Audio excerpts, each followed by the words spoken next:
All right, all right. Welcome to session 4. And there are, you got to love technology. It works, it works, it works. And sometimes when you need it to work, it does not work. So yesterday, the challenge we had, so big thank you to Andrea, who sent us lots of information. The challenge that we ran into was yesterday, you could not upload a single document to ChatGPT. So we're going to start. I'm going to walk you through a way of pulling data. I'll show it to you live through an actual thread. Then we'll jump into the slides. We'll go through all the financial things. And for both of them, you'll have all the prompts and everything else. And when we're able to upload documents, again, we're going to make you another supplemental video that will show you how to do this with the actual, we're messing around with the Compass CMA and an actual CMA. But what I actually went through, I want to show you was really, really interesting. And one, like anything else, it's input, output, right? So we talked about this yesterday. I'm going to go through it again. Cherish Hope, nice to see you here today. 10-80-10. So this is a Steve Jobs principle that I'm going to relate to how I think you should work with AI going forward. So if you look at completing a task, it's 100% of your time, right? If you did it manually. 10% of the time should be like really figuring out what you want, pulling data, your marketing, resources, and everything else. Then 80% of the lift will be done by ChatGPT prompts refinement. And then ideally, you want to get to something that you're 90% happy with, that you can put the 10% of your human touch, if you choose to, on it after. Does that make sense to everybody? All right, so let's go through data and real estate and kind of a good way to think about it and a workflow that you can model. Everyone see my screen here? Let me make this big for people like me that can't see everything. Actually, this just made it worse.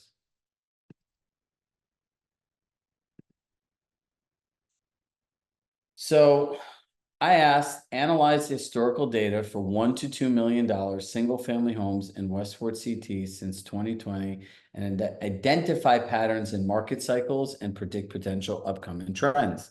That's what we all want, right? Everyone say yes. Perfect.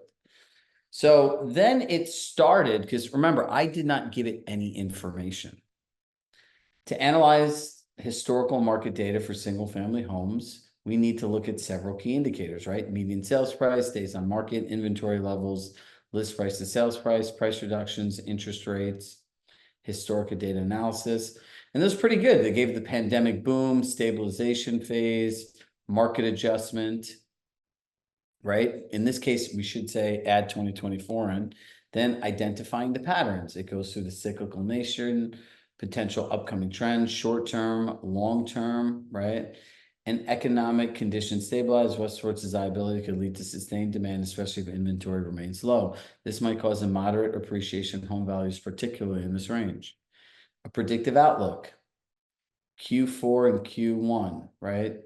So you have to keep prompting it. Depending on economic factors, there could be a shift back towards a balanced or even a seller's market with modest price gains.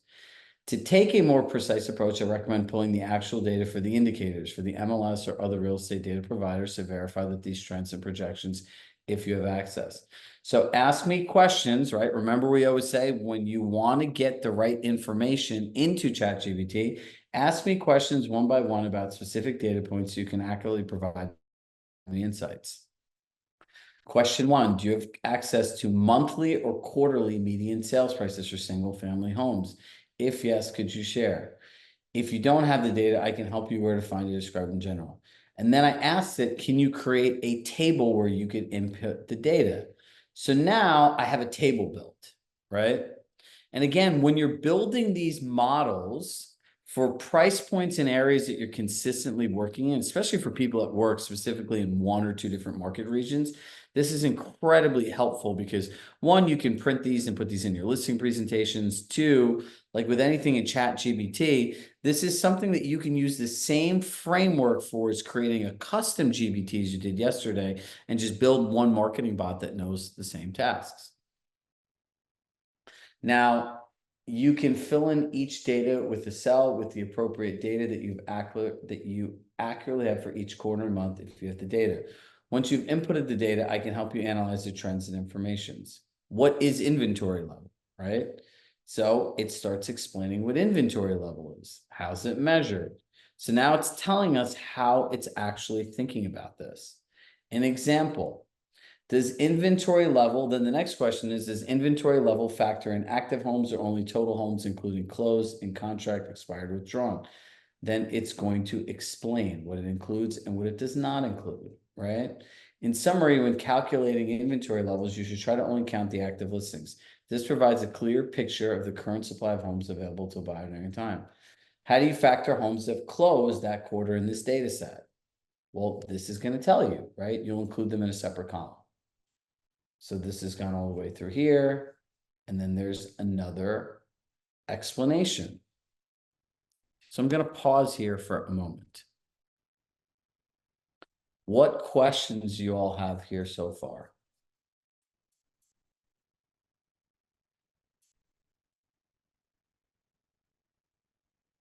Zero?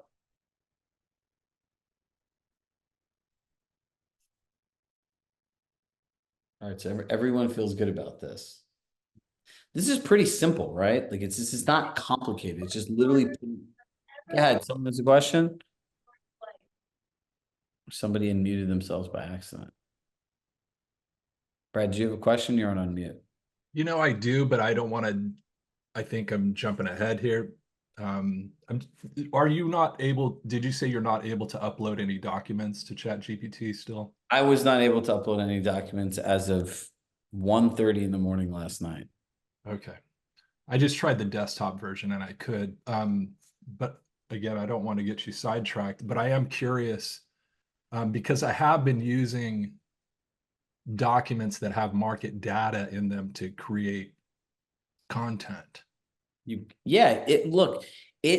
ChatGPT has the ability to visualize and analyze anything that you put into it, right? Right. Data, documents, words, and everything else, right? So if it's working today, courtesy of Andrea, I have a whole bunch of data and content that we'll try to use live here. I've always used the web version, right? I've never used the desktop version. So that's something courtesy of you, I'll be trying tomorrow. So we can all learn from each other. Yeah, I just want to say that, and if I can find a way to share a link, for some reason on the desktop version, I can't find a way to share the link of the chat. But if I Well, can, go to the web one, and the chat will be on the left side, so then you can pull it from there. all right, I'm going to do that, and I'm going to share something, and maybe. All right, wait until the end to share, because Yep. if not, everyone's gonna get lost. All right, let's go back into this. So look, it'll tell you what inventory levels include and what it doesn't include, right? How do you factor in homes that close? Goes through it. You notice this only goes up to 2023. So it'll talk about analyzing it. Can you update it to go through Q2 of this year? It did again. There's nothing for Q3 and Q4. Remember, you have to be firm with it. And now it finally did it. This version includes all 4 quarters of 2024. Now you can input data and continue adding as you see fit. Eventually, I would have downloaded it as a table. I'm using this as an example in a presentation. Can you add your own numbers as if it's been a seller's market the entire with limited inventory? So this thing populated all of the numbers that would have to pull, because what we want to do is see what an example actually looks like, right? So explanation, it breaks down the median sales price. It breaks down the days on market, inventory levels, sales to list price ratio, number of closed transactions.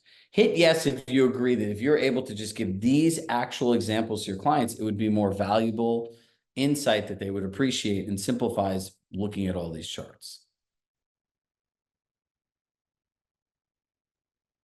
How do we know that this is accurate information? This is, you missed the first part. This is all, I made up this information. So you would pull your own actual data into this, right? So you'd have to do some legwork, right? I have a client in Boston that has something similar that they've been doing manual like this, but then when they go on CMAs, they're able to pull so much data and be able to share insights and then use our dialogues and pricing and conversations to really 95+% of the times to get the sellers to list at their price and the property sell quickly. Because in Boston, there's never really a surplus of inventory in the areas that they work.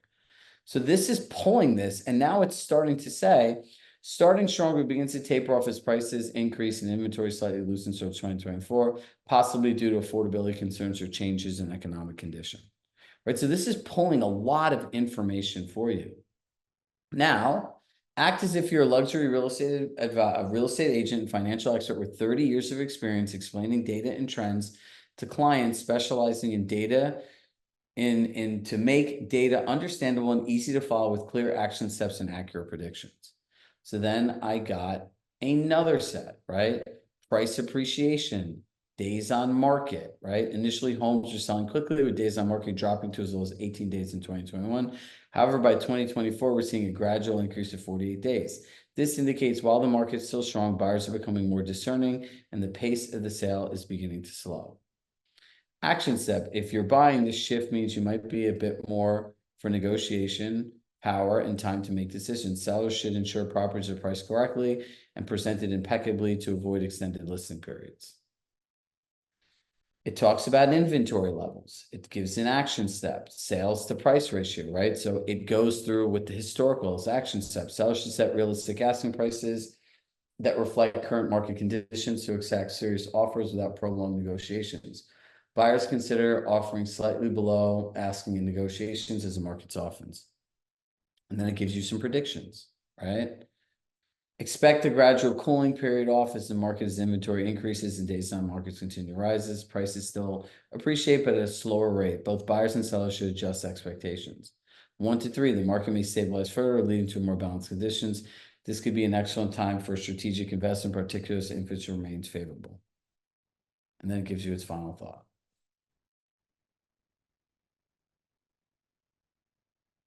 So let's see.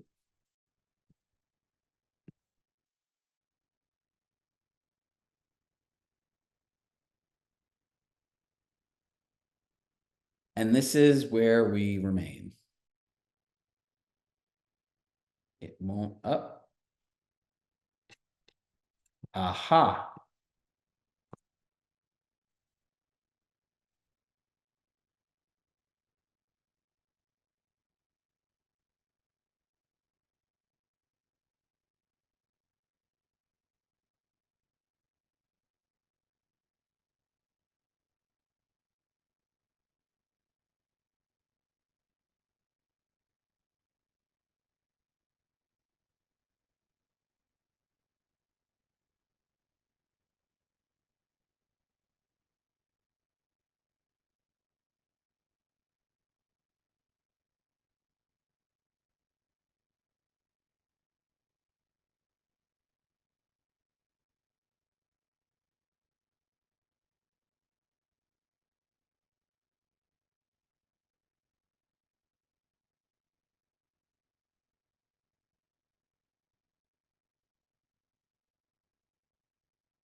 See, this now, it literally analyzes. It says active listings. Highlight the active comparative properties in there, particularly those that are summer size condition, like 1601 Blue Jay Way, 888 Glen Place, with their listing prices and days on market reflect the current market.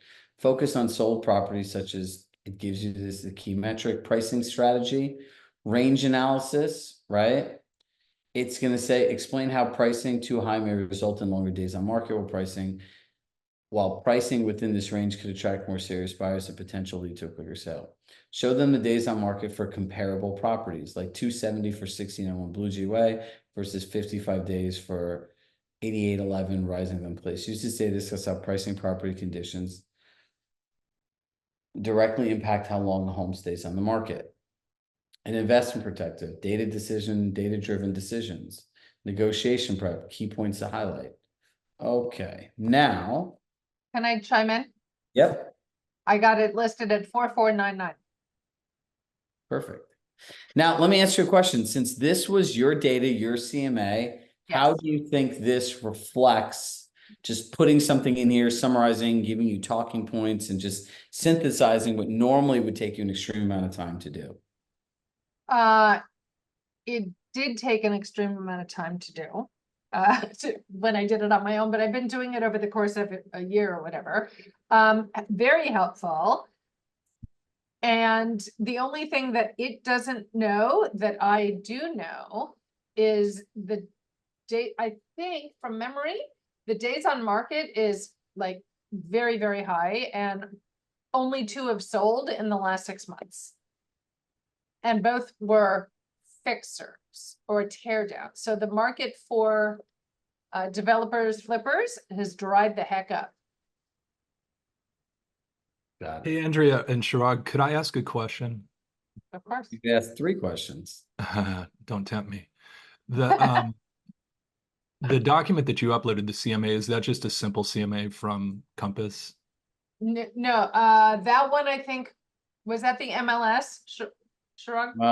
Let me see. I think it was from the MLS. I sent both.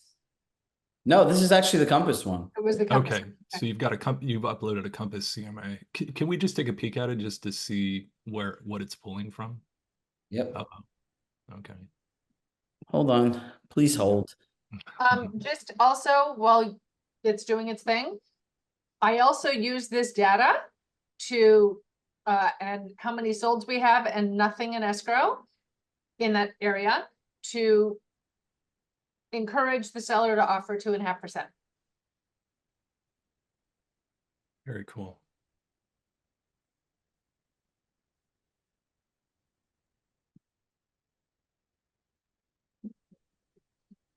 So this is her CMA. All right, so you've downloaded the PDF of the CMA from Yep. Compass. All right. We have her active, sold, Solds. other.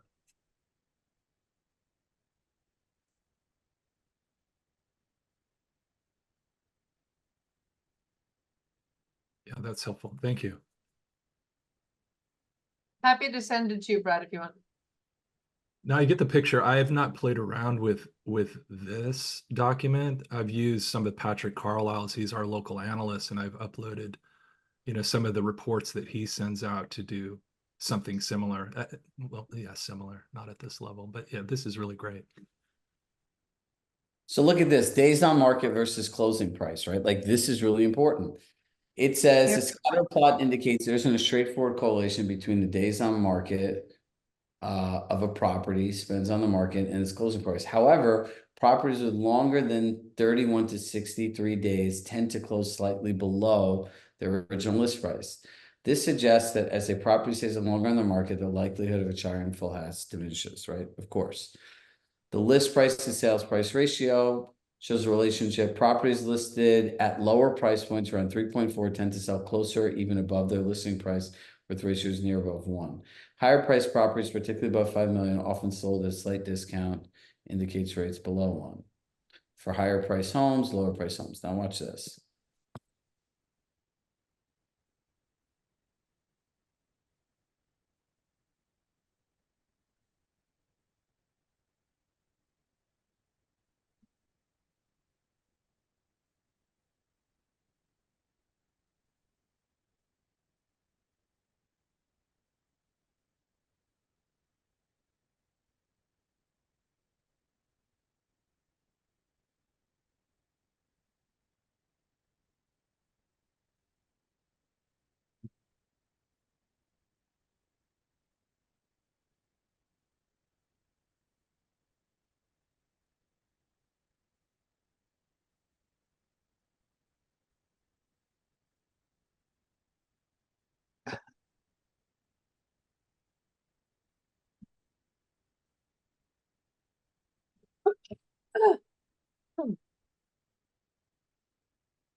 Hmm.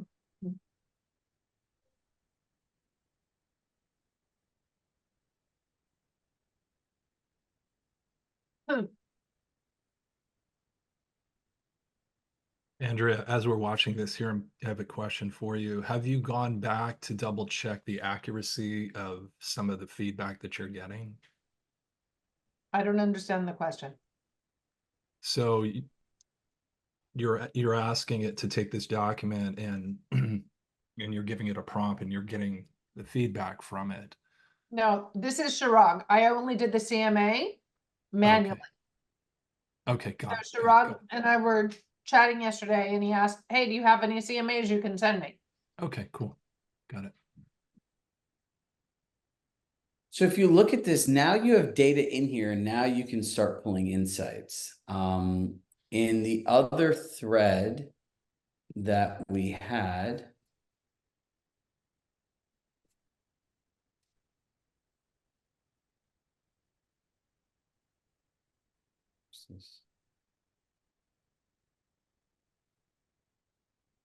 let's go back to this one. So you can start imagining different ways to do things. So I'm just looking for this.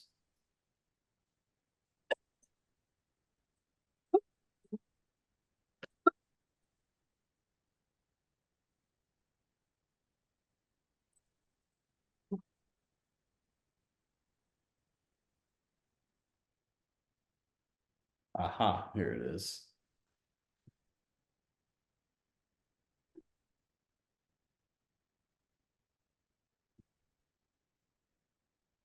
So now, do you know how you're always trying to look at the correlation between renovated and non-renovated and getting your clients to actually renovate their homes?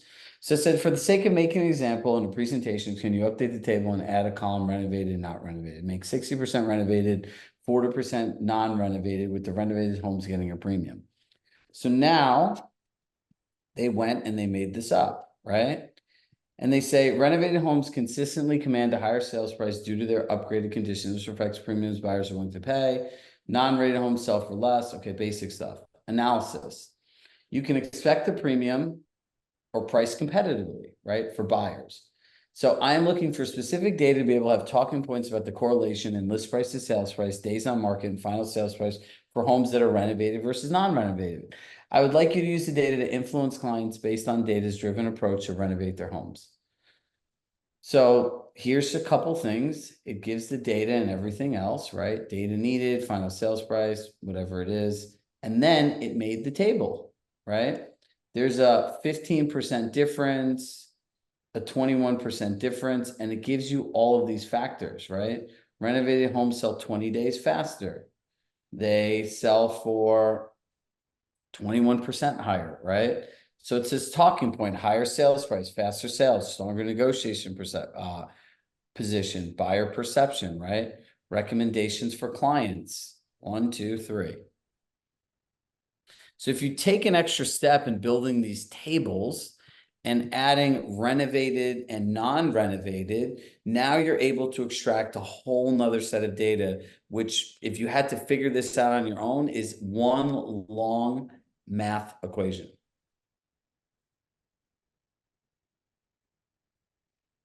All right, now we're going to play the survey says. On a scale of 1 to 10, how comfortable do you guys feel being able to do this on your own? Knowing that we're going to give you the threads, the prompts. I'm literally going to copy this thread and we're going to send it to you in the resources. So you have every prompt that I have, and then you can follow the same thing. Put it in the chat. I want to get an idea of where we all are today. 5, 9, 8, 3, 10, 10, 5, 8, 8, 8, 10, 7, 5, 5. So look, for everyone that's between a 3 and a 5, right? What would make it a 10 besides trying it?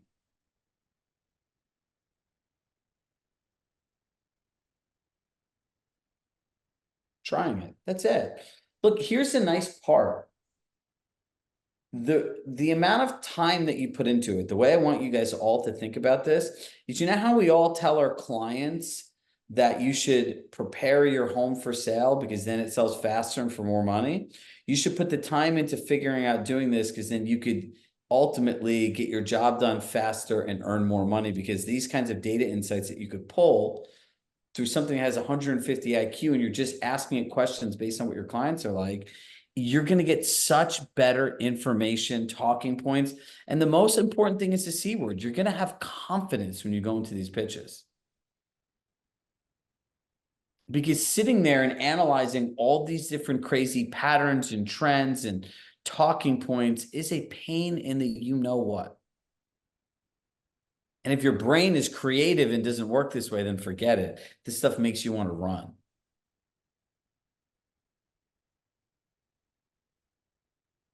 All right, are we all good with this before we start jumping into finances? Look, ultimately, it's like anything else that we share with you, right? We give you a framework, we give you a process, we give you a system, and then you just have to keep doing it, right? And the amount of agents, think about this. Do you know how much time a person, has anyone ever done this manually to get all these insights? Yes, Who said yes? I did. It's Brad. Brad and Andrea. It's a pain. It is a thing. You guys are like you guys are Andrew's your CSC work wife. You guys are kindred spirits. We are. We're on the same call. So let me ask you, if you're doing all of this, right? How long did it take you to manually get to this point of information? So I've been keeping the data since January of 2006. And it's on a Google spreadsheet, blah, blah. So I can go back, I mentioned this yesterday, I can go back, where are we, July for the last 5 years, the last 15 years if I want to. So I can see cadence and what's going on. I didn't do the rest of what you did, so I'm gonna try that later with your prompts. Gentle reminder to please send the link. But to answer your question, now it takes 3 minutes, 1 day a month on the first of the month to get those numbers. Yep. I'm used to. Look, Brad, how long would it take you Take me to do what? to pull all this data manually? For market stats?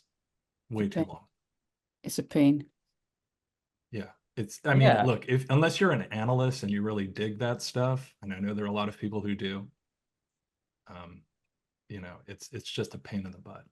It's a You know, nightmare. I would rather cull it and do what you're doing. I mean, this is exciting. It's fun.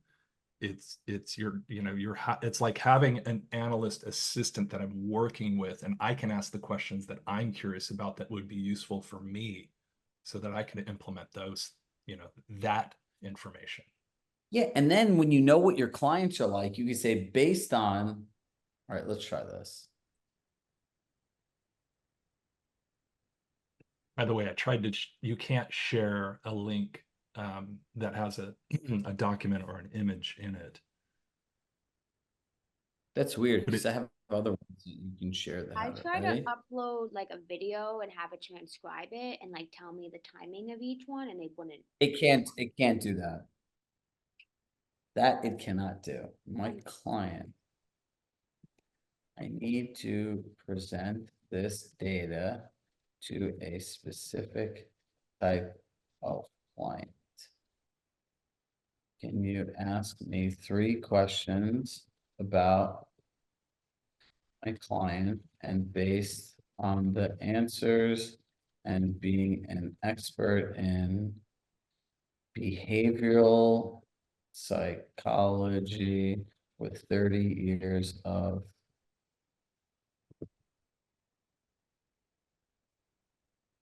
experience specializing in using behavioral psychology to present data to help influence informed decisions.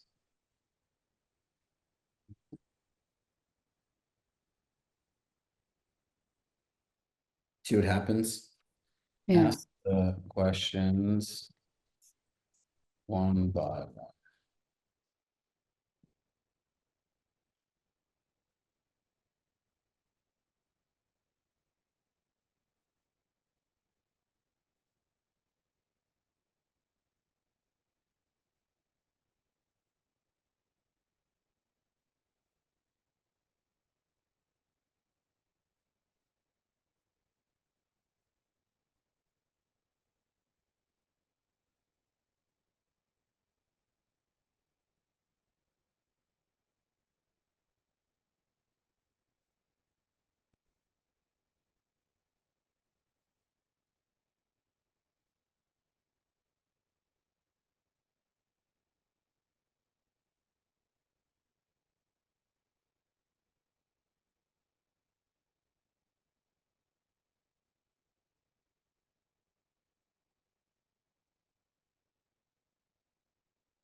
Look at this risk mitigation, right? Highlight the patterns for properties sold closest to or above their listing prices, particularly with shorter time frames. This will appeal to the risk-averse nature by showing the safest strategies for achieving a high sale price. Recommend setting a competitive sales price based on data, minimizing time on market, which aligns. Ready? Clear, logical presentation. Ready? My client. Ready? You know how my client makes decisions, and he believes that listing above market will get him the best price.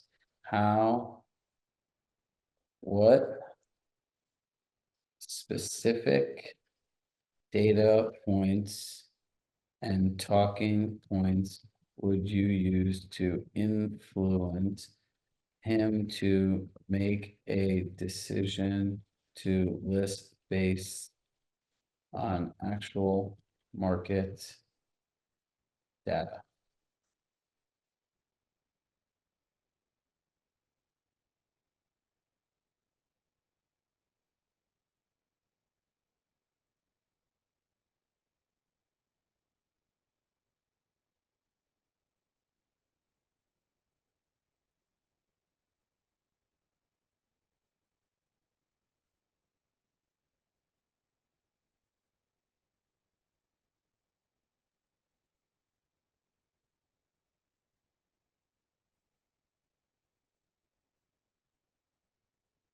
You know what also might be cool there is if you have a MedC profile on your client to Yep. to include that information in there as well.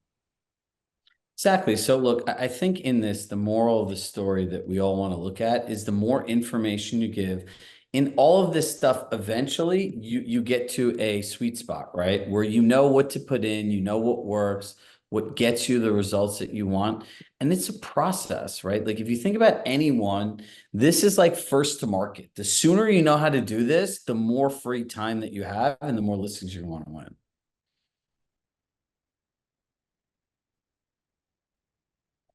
It's the paperclip. All right, let me do this. And then we got to go into the finances because this is the one that I was most excited about, selfishly.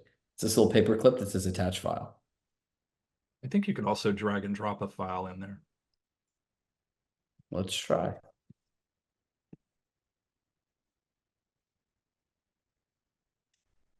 Yep. Yeah. Brad, I think you're gonna get a boost in your accountability group set up. I'm voting Brad to help nominate to lead an AI mastermind. But Brad, you got good at this just by playing with it, right? That's all you need to do. I mean, you just follow your curiosity. I find it interesting that they put those, I never saw that they put the little prompts at the end. Like it gave you a couple of suggested prompts as you're doing the chat. And I don't think that feature was in there before. So it's kind of encouraging you to continue to engage. All right, so the next question, hold on. This is the $1 million one. Someone's thinking this, they're gonna say, Chirag, this is really great. I figured out the formula, but like, how do I know how to do it again? Look how long this was, right? Anyone else thinking that besides me?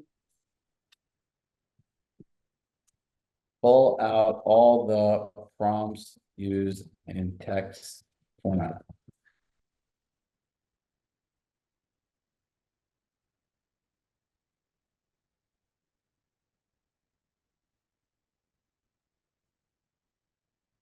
See, like now,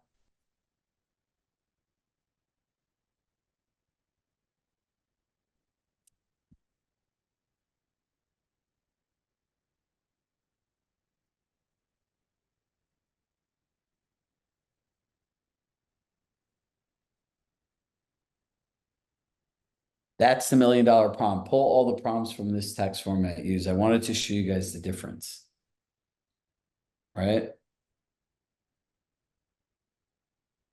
Those are all the things. So I would say, this is wrong. I need you to go through the entire, oh wait, I wanted to do this one. Pull all the prompts used in the entire chat.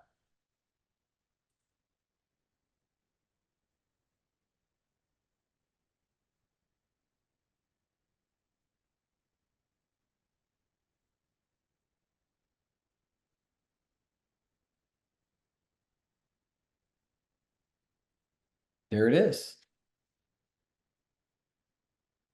Including pull the prompts used. Exactly. Literal. All right, hold on. For everyone that wants the thread, here it is. We'll add it on, but let me just, for the people that want to really play around with this.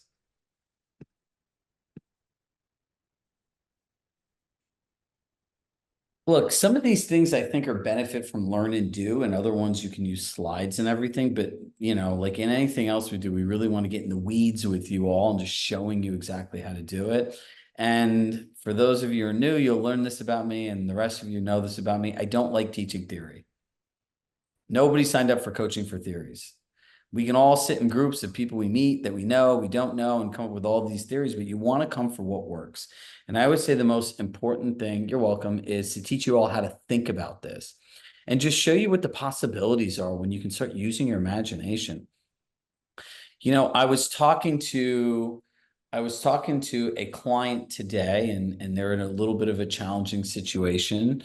And, you know, it involved another, you know, their partner's child. And I said, you can't take anything personally, because kids, no matter how many times you tell them no, just keep going around you to find a solution, right? And it's the most beautiful thing when you look at life through a kid's eyes, because they don't give up, right?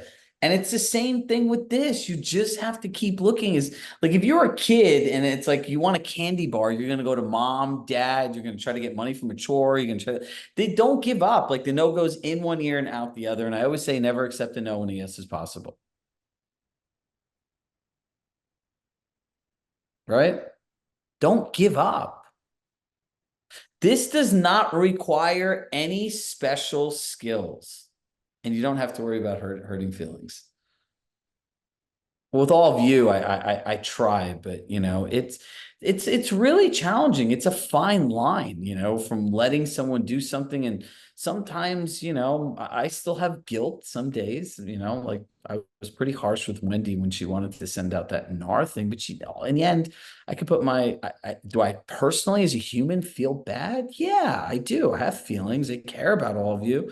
As a business coach, am I happy that she didn't send the email and we got the outcome that was best for a business? 100%. Right. And I've done this with many of you. And that's why I call them carefrontations, because it's a confrontation with care. Right. Oh, you don't have to hurt ChatGPT's feelings. No, you can say whatever you want. Right. But it's the same thing with all of you. It's not any different. Right. And it's the people that have courage, that keep coming back, that keep trying. Right. Are the people that are the most successful and the ones we respect the most. They just don't give up. People are going to figure this out, right? And the other part is, I was doing coaching with a top team in on the West Coast, and there's about 35 team members. And I told them, I go, look, in 3 or 4 months, people are going to learn how to explain the forms and everything else. The time for all this stuff is now. You want to weaponize your knowledge. Yeah, exactly, Ryan. I'm worried about all of you providing for yourselves and your families. And not or, and having free time. You know how many hours a week this saves? I can directly correlate having more time to spend with my children because I'm able to use this. I'm able to run a more profitable business because I'm able to use this. My employees' life are all made easier because they learned how to use this. Everyone wins with this. You know that saying at the old saying at the casinos, winner, winner, chicken dinner? Like, that's what this is. All right, like, now let's get into the fun stuff, the financial stuff. Chirag,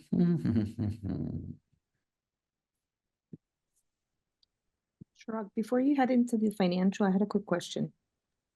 Shoot. Yeah. When you press on the link that you sent to us, I'm totally beginner, like on 1 to 10, maybe like a 1. So I'm embracing this whole ChatGPT thing. So this is pretty much like my first experience in it.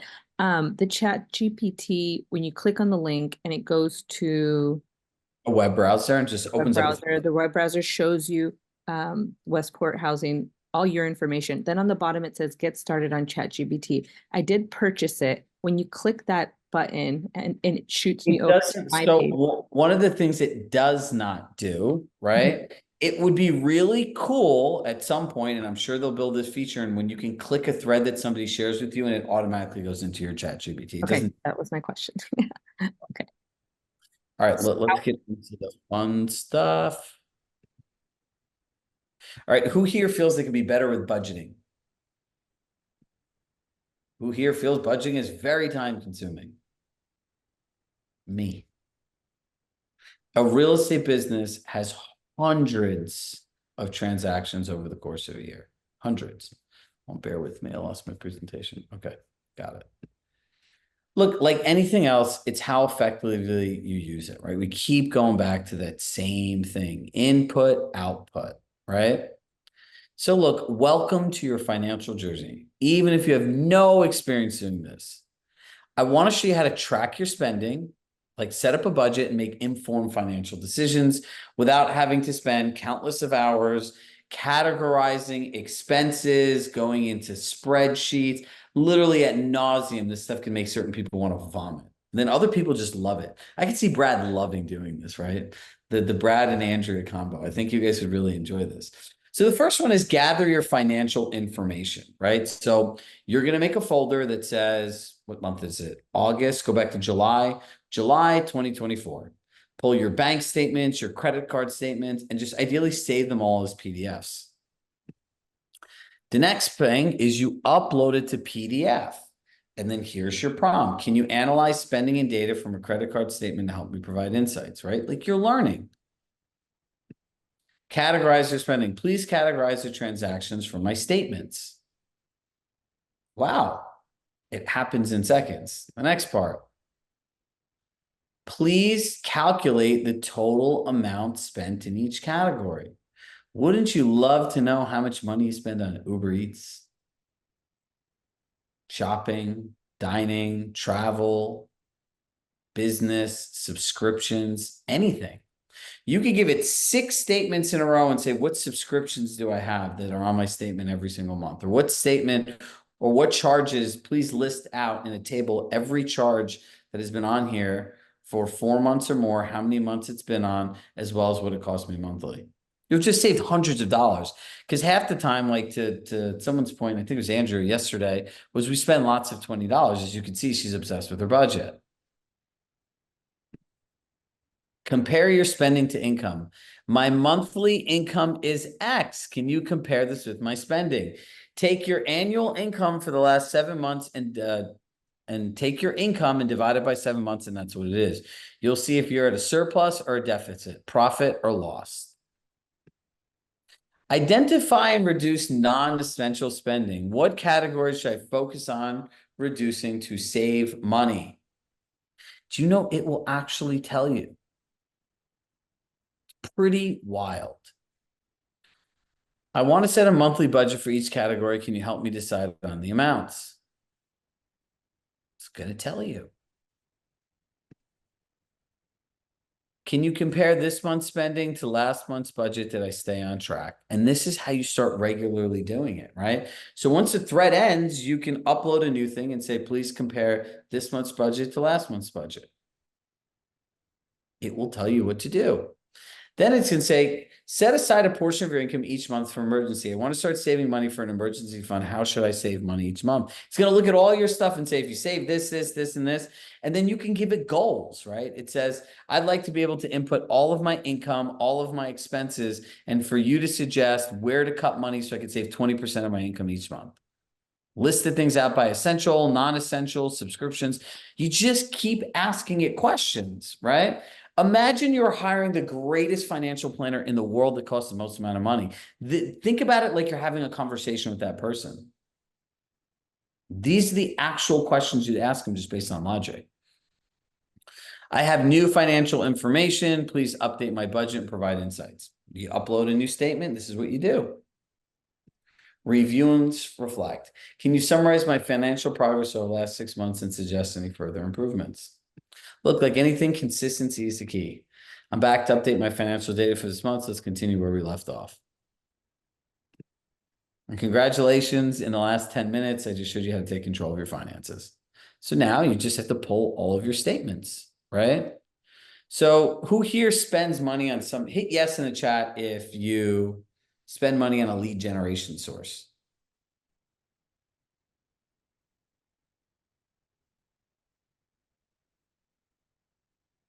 So here are your metrics, right?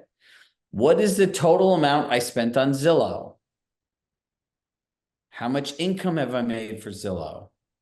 So I've spent $5,000. It'll tell you from the statements how much you spent on Zillow, $5,000 a month. I've made a total of $30,000 of commission. What is my ROI on my investment? And should I keep doing it? It's going to tell you. If you spend $30,000 and you have $90,000 in income, they would say that for every dollar you spend, you get $3 back. We feel this is a good investment.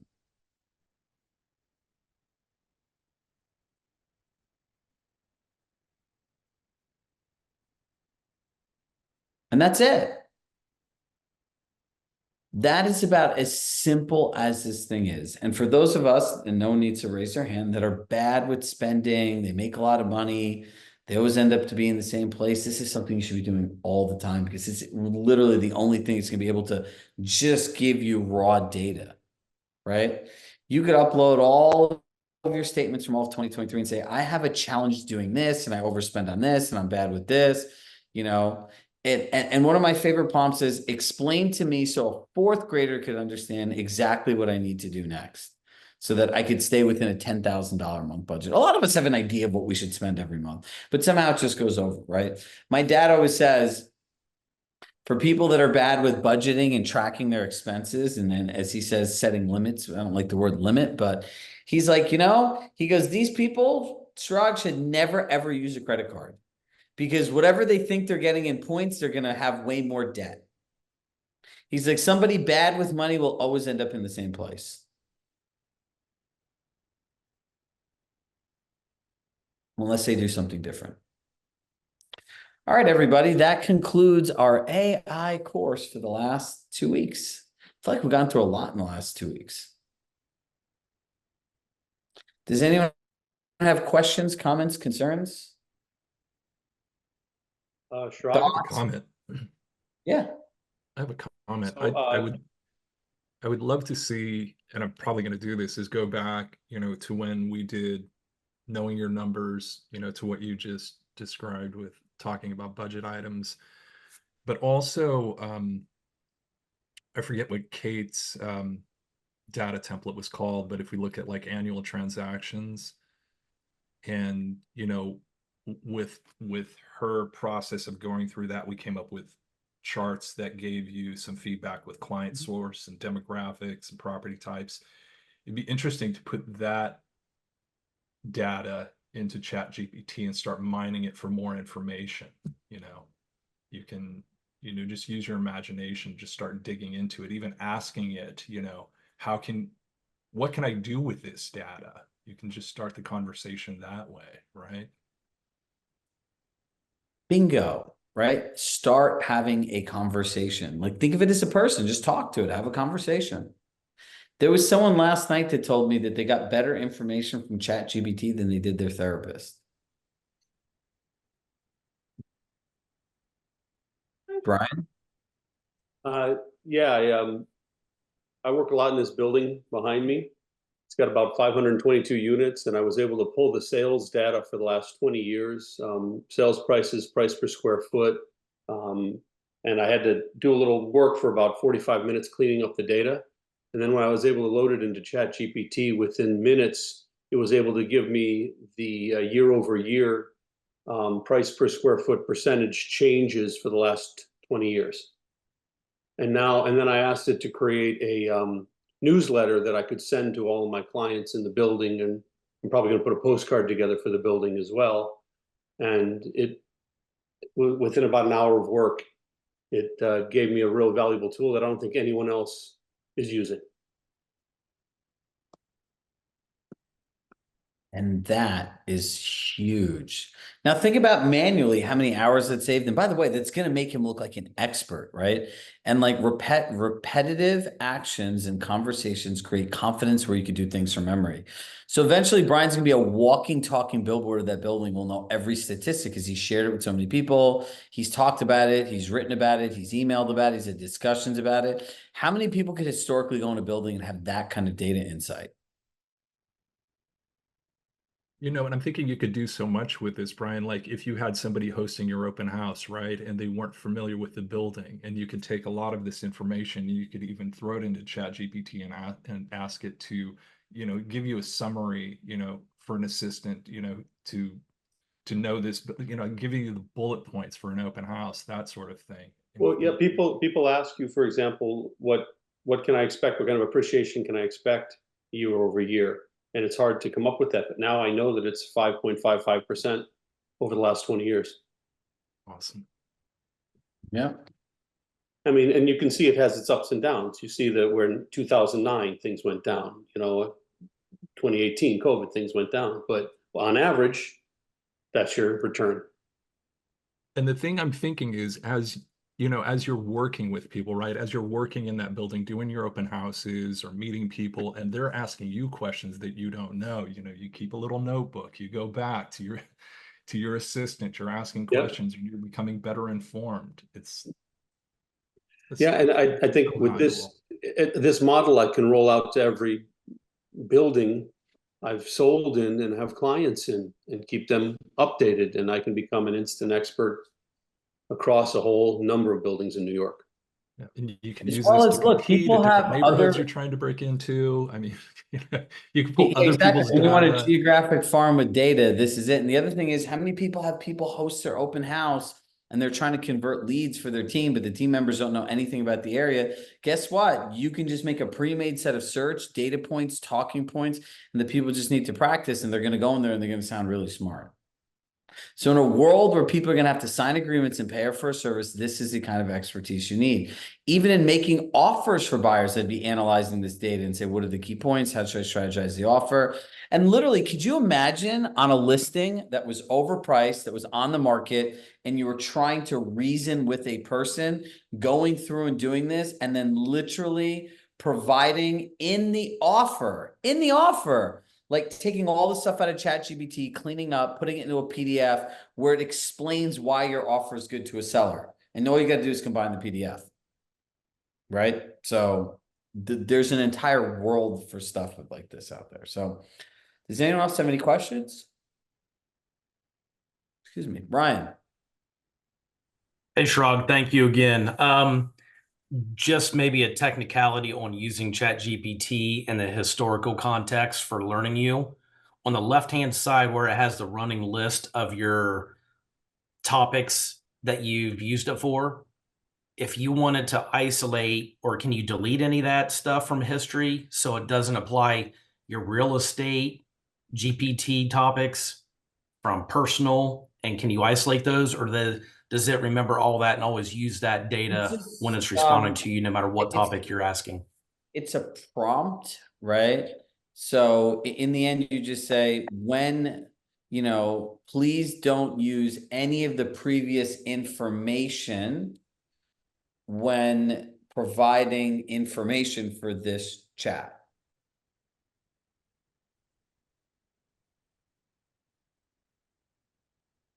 Does that make sense?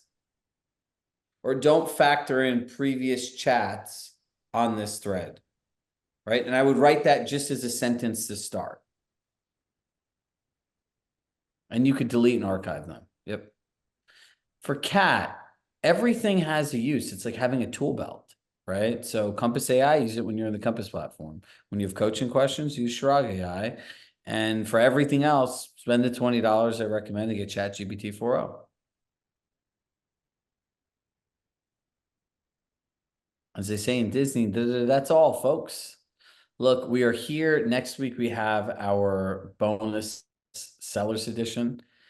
really listening to what people are saying. God, I really feel so happy that we did that dealing with media headlines training. Remember that training we all did? The ACE, Acknowledge, Clarify, Empower. Do you know how many people are getting pelted by clients right now? Like, why didn't you tell me this? Well, the lawsuit wasn't even final when we listed your property. I'm not going to be an alarmist, right? But it's hard out there for people. People don't want to see agreements. And I said this to a group today. You need to understand clearer than ever before if your clients are realistic about buying a house. I'm convinced half the people that view property should just stay at home and enjoy their weekends. Then you get these buyers that are like these overcompensated, sophisticated. I'm making a financial thing. I need, like, you're never going to buy a house, dude. Like, you look at the numbers, nobody has paid 5 to 7% under list price here in the last 4 years. So the question is, if you were selling your house and you had access to this data, what would make you take an offer 5 to 7% less, and why? My agent was a great negotiator. I can't like make magic, right? I can't fly, can't jump across buildings. There's certain things we can do, but there are also certain things we can't do. There's a limitation to what quote unquote a good negotiator is going to do, because every person has access to the same data. All right, everybody, on that note, with love in my heart, I love you all. Thank you all so much for, I was going to say the last 4 weeks, right? The NAR class, Pamela, that we did one, I think on Monday. I'm getting all these days blurred together. Or last Monday, somewhere in the last 2 weeks. And then we're doing another one next Monday. And if you all actually submit questions, we can do an Ask Me Anything. So for the people that keep coming back, read our emails and respond to the surveys. The more you respond to our surveys, the more personalized we can make this for you. Because I would say in real estate, when one person asks it, there's about 50 other people that's happening to. Bye, everybody. See you guys soon. Thanks, Chirag. This is great. Bye.